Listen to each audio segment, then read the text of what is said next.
നിൽക്കണ ആളെ കണ്ടങ്ങള് ഇപ്പൊ സമയമുണ്ടല്ലോ 11:52. ഞാൻ നീച്ചത് 11:30 തീരെ വയ്യായിരുന്നു. ഞാൻ നീക്കുമ്പത്തിനും ഇവിടെ നേരത്തെ ഒരാൾ നീച്ചിക്കണു. ഇത് തീരെ ഏതൊരു ഭാര്യമാരും ആഗ്രഹിക്കും ഇങ്ങനത്തെ ഒരു ഭർത്താവിനെ അല്ലേ. ഞാൻ അത് റീലിന് വേണ്ടി പറയണ്ടല്ലോ കേട്ടാ, ഞാൻ കാര്യം പറഞ്ഞാണ്. കാരണം നമ്മൾ വയ്യാതിരിക്കുന്ന ടൈമില് അപ്പ സഹായിക്കാൻ ആരെങ്കിലും ഉണ്ടായിരുന്നെങ്കിലൊന്നും ആഗ്രഹിച്ചു വെക്കും. ഇപ്പൊ പാവട്ടോ രാവിലെ നീച്ച് എന്റെ കുട്ടികളുണ്ട് 2 കണ്ടോ, അതിന് നീപ്പിച്ച്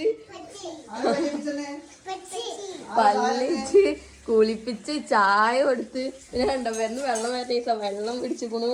എന്താ തിരുമ്പിക്കണു, ഒന്നും കാണാനില്ല, തിരുമ്പിക്കണു ഇല്ലെന്നു.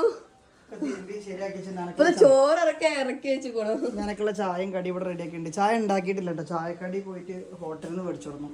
എന്താ വെച്ചാൽ ഞാനും കുറച്ച് നേരമീറ്റ് നീച്ചായി, കാരണം ഇന്നലെ കടക്കാൻ കുറച്ച് ലേറ്റ് ആയി.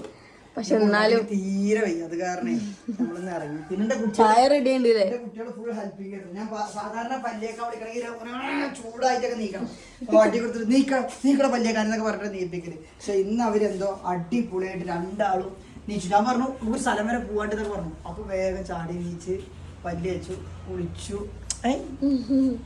നല്ല കുട്ടികൾ 2 ആള് ചായ കുടിച്ചു അല്ലേ. ചോറായിക്കണു. ഇനി കൂട്ടാൻ മതി, കുഴപ്പമില്ല. പിന്നൊരു സംഭവം ഉണ്ട്, ഗ്യാസ് കഴിഞ്ഞോന്നൊരു സംശയം. എന്ത്? ആ ചോറ് എടുത്തപ്പോ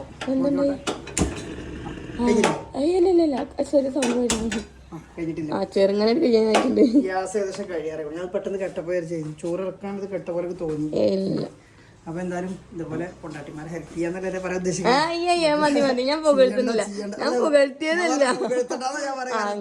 സ്ഥിരമാക്കുക ആ പരിപാടി. ആരാ ഇപ്പൊ ചാടിച്ചോ.